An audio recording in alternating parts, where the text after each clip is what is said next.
Situasi pandemi global COVID-19 ini membuat semua orang merasa khawatir, cemas dan was-was, baik secara fisik, psikis maupun materi. Hal ini membuat orang akhirnya fokus pada keselamatan diri dan bagaimana caranya mempertahankan hidup di tengah pandemi. Namun sebagai makhluk sosial kita tidak bisa hidup tanpa orang lain. Oleh karena itu di masa pandemi justru kita harus saling bahu-membahu membantu dan memberikan dukungan satu sama lain agar kita mampu melewati pandemi ini dengan baik. Bangsa Indonesia terkenal dengan ciri khasnya yaitu gotong royong, di mana di dalamnya ada empati, yaitu kemampuan memahami dan merasakan perasaan dan situasi orang lain. Daniel Goleman, tokoh yang mencetuskan istilah kecerdasan emosional, mengidentifikasikan 3 jenis empati. Yang pertama adalah empati kognitif, yang berasal dari upaya untuk memahami sudut pandang orang lain. Yang kedua adalah empati sosial, kemampuan mengaitkan perasaan orang lain atau memahami bagaimana perasaan orang lain. Yang terakhir dan terpenting adalah kemampuan empati terhadap keprihatinan. Ketiga bentuk empati tersebut membangun keterampilan interpersonal yang baik dengan meningkatkan sensitivitas terhadap perasaan orang lain. Kondisi pandemi seperti sekarang ini maka sikap empati sangatlah dibutuhkan, bukan hanya simpati. Simpati sebatas menyampaikan perhatian dan rasa iba, namun empati akan berlanjut pada tindakan membantu terhadap mereka yang sedang membutuhkan bantuan.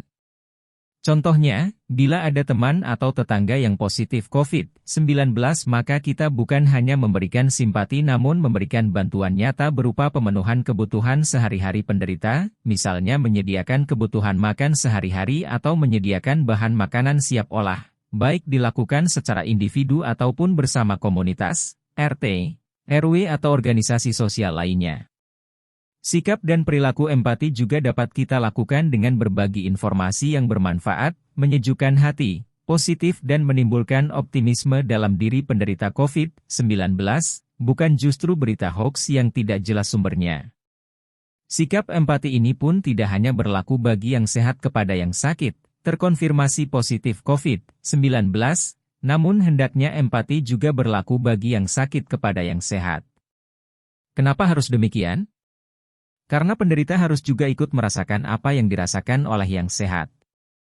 Salah satunya adalah perasaan takut tertular virus corona. Bagaimana caranya mereka bersikap empati? Kesadaran diri atau self-awareness adalah salah satu kunci untuk dapat menumbuhkan sikap empati. Self-awareness atau kesadaran diri adalah kemampuan seseorang dalam memahami kesadaran pikiran, perasaan, dan evaluasi diri sehingga dapat mengetahui kekuatan, kelemahan, dorongan, dan nilai yang terjadi pada dirinya dan orang lain. Individu dengan self-awareness yang baik bisa membaca situasi sosial, memahami orang lain, dan mengerti harapan orang lain terhadap dirinya sehingga dapat merefleksi diri, mengamati dan menggali pengalaman, termasuk mengendalikan emosi. Self-awareness atau kesadaran diri merupakan fondasi hampir semua unsur kecerdasan emosional, langkah awal yang penting untuk memahami diri sendiri dan untuk berubah. Sejak awal pandemi pemerintah sudah mengedukasi pentingnya menjaga kesehatan diri sendiri dan orang lain di sekitar kita dengan prinsip 3M, memakai masker, menjaga jarak dan mencuci tangan.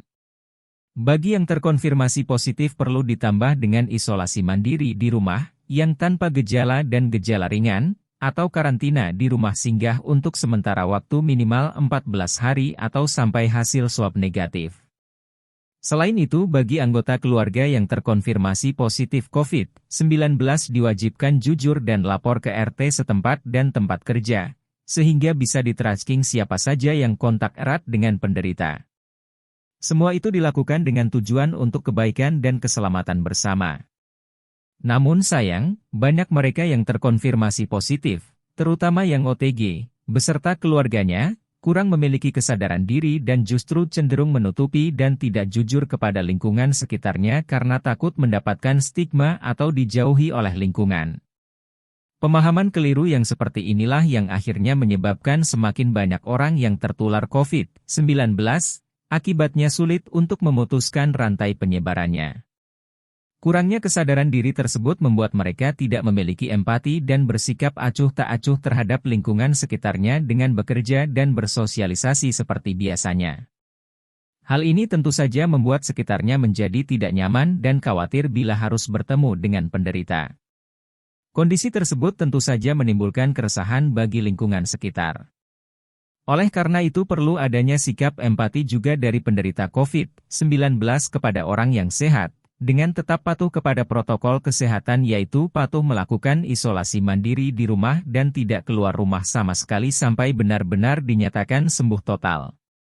Selain untuk memutuskan rantai penyebaran namun juga agar orang lain merasa nyaman dan aman. Dengan bersikap empati maka orang lain pun akan lebih menghargai kejujuran penderita dan akan berempati juga kepada mereka. Sikap saling empati seperti ini akan membawa dampak positif bagi negeri ini, sehingga kita mampu bertahan dalam situasi yang meresahkan ini dan juga segera mengakhiri pandemi. Kita junjung dan lestarikan budaya gotong royong dan tepas lira yang sudah diajarkan nenek moyang kita dulu. Mulailah dari kita sendiri untuk membangun sikap empati dan menularkan kepada orang di sekitar kita, maka niscaya negara kita tercinta ini pun akan menjadi bangsa yang kuat dan sehat. Salam sehat.